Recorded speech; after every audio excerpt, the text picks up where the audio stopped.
ছাত্ৰছাত্ৰীসকল এইখন হৈছে class 6ৰ question paper শিৱসাগৰত হৈ যোৱা কুৱেশ্যন পেপাৰ এখন জেনেৰেল সায়েন্সৰ আৰু তোমালোকৰ যিসকলৰ হোৱা নাই তোমালোকৰ বাবে এখন ইম্পৰ্টেন্ট ইয়াৰ পৰা ভালেখিনি তোমালোক কমন পৰাৰ সম্ভাৱনা আছে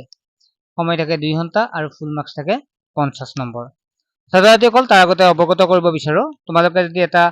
চেনেল আছে আমাৰ হোৱাটছএপ চেনেল য'ত তোমালোক কুৱেশ্যন পেপাৰ বিলাক দিয়া আছে এই কুৱেশ্যন পেপাৰ বিলাক আগতেই তোমালোকে চেনেলটোত পাই যাবা ইউটিউবত নোপোৱাৰ আগতে যদি তোমালোকে কুৱেশ্যন পেপাৰখন বা নোটছ পাতিবিলাক যদি লাগে তেতিয়া চেনেলটোত জয়েন হৈ ল'বা তোমালোকে ডেসক্ৰিপচনতে চেনেলটোৰ মই লিংকটো দি দিম তোমালোকে ডেসক্ৰিপচনত তোমালোকে লিংকটোৰ পৰা তোমালোকে ডাইৰেক্ট জয়েন হ'ব পাৰিবা আৰু ইউটিউব চেনেলটো সাবস্ক্ৰাইব কৰি ৰাখিবা যেহেতু তোমালোকৰ বাবে ভিডিঅ'বিলাক প্ৰস্তুত কৰি থাকো গতিকে চেনেলটো সাবস্ক্ৰাইব কৰি ৰাখিলে তোমালোকে সকলোতকৈ আগত আমাৰ ভিডিঅ'বিলাক পাই যাবা ঠিক আছে আমি এতিয়া আগবাঢ়িছো 1 নম্বৰ কৈছে মধ্যাহ্ন ভোজন খোৱাৰ কেইঘণ্টামান পিছত এখন বিদ্যালয়ৰ বহু ছাত্ৰ-ছাত্ৰী অসুস্থ হৈ পৰিল এতিয়া খুদিছে ইয়াত কোনটো এই ঘটনাটোত তুমি প্ৰথমে কি তথ্য কৰিবা সম্ভাব্য কাৰণসমূহ কি হ'ব পাৰে কেনেকৈ ইয়াত সব মানে কি কৈছে প্ৰথম কৈছে এই ঘটনাত তুমি প্ৰথমে কি তথ্য সংগ্ৰহ কৰিবা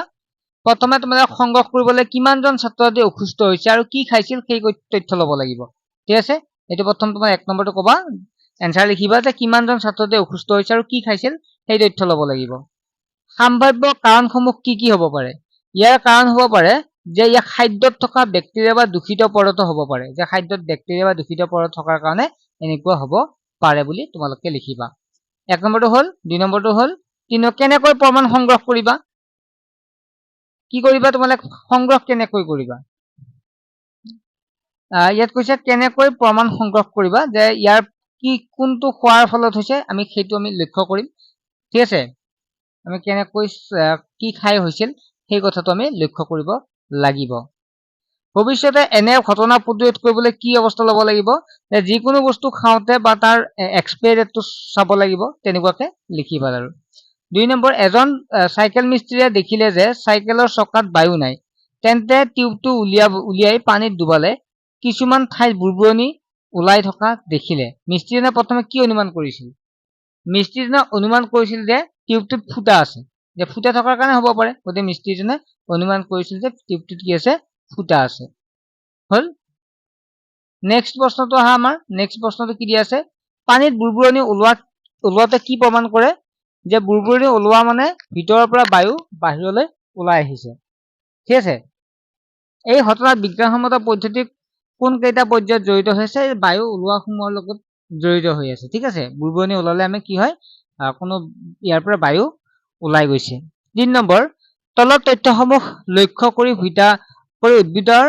প্ৰকাৰ চিনাক্ত কৰা কি হ'ব যে ওখ মোটা কাণ্ড হ'ব ঠিক আছে ওখ মোটা কাণ্ড তাৰপিছত বি আছে কোমল চাপৰ সি আছে আন গছত বগাব এ বি সি ক্ৰমে কি প্ৰকাৰৰ উদ্ভিদ খুজিছে গতিকে প্ৰথম যদি চাও এটো হ'ব গছ থাকিব ওখ থাকিলে গছ হ'ব বি টো কি হ'ব বি টো হ'ব তৃণ ঠিক আছে তৃণ আৰু এটো হৈছে গুল্ম ঠিক আছে বগুৱা ক্লাইম্বাৰ লতা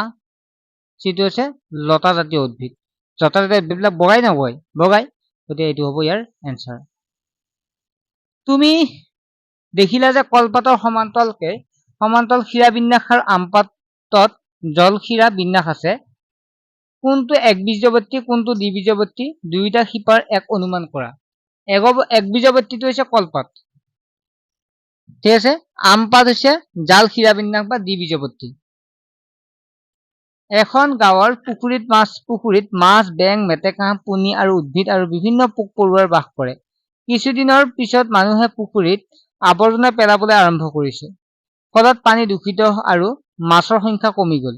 পুখুৰীটোত কেনে ধৰণৰ আৱাসস্থলী উদাহৰণ পুখুৰীটো কেনেকুৱা হ'ব এটা জল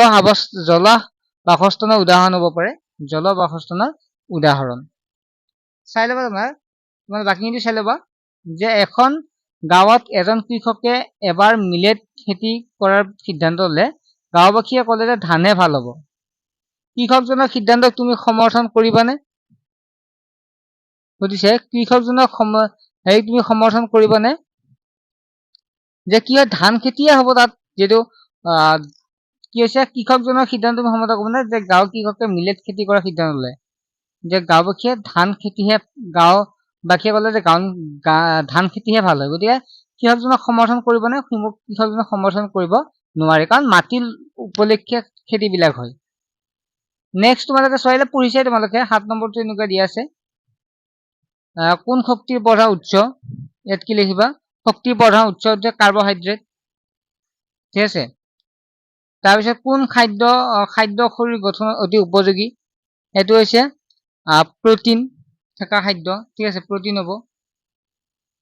এনেকুৱা চাবাচোন তোমালোকে 8 নম্বৰত তেনেকুৱা দিয়া আছে, এজন ছাত্ৰই চুম্বক উত্তৰ মেৰু আৰু আন চুম্বক উত্তৰ মেৰুৰ ওচৰলৈ আনিলে চুম্বক দুটা লগালগৰ পৰিৱৰ্তে আঁতৰি যায়, কাৰণ চুম্বকে পৰস্পৰক কি কৰে? পৰস্পৰ মেৰুক বিকৰ্ষণ কৰে, হয় নহয়? এইটোৱে মানে একেজাতীয় হেৰিয়ে বিকৰ্ষণ কৰে। চোৱা তোমালোকে এনেকুৱা দিয়া আছে, প্ৰশ্নখন চাবা তোমালোকে, মই জাষ্ট শ্বেয়াৰ কৰি দিছো, এনচাৰখিনি বাৰু কেতিয়াবা কৰি দিম। আৰু এনেকুৱা কুৱেশ্যন পেপাৰ শিৱসাগৰ ডিষ্ট্ৰিক্টত আহিছে এইখন কুৱেশ্যন পেপাৰ, ঠিক আছে। মই ইংলিছৰ কুৱেশ্যন পেপাৰ বাকীখিনি আলোচনা কৰিছো, গতিকে শিৱসাগৰ ডিষ্ট্ৰিক্টৰ এইখন এনেকুৱা কুৱেশ্যন পেপাৰ বাকী ডিষ্ট্ৰিক্টত কমন পৰাৰ ইমান সম্ভাৱনা নাই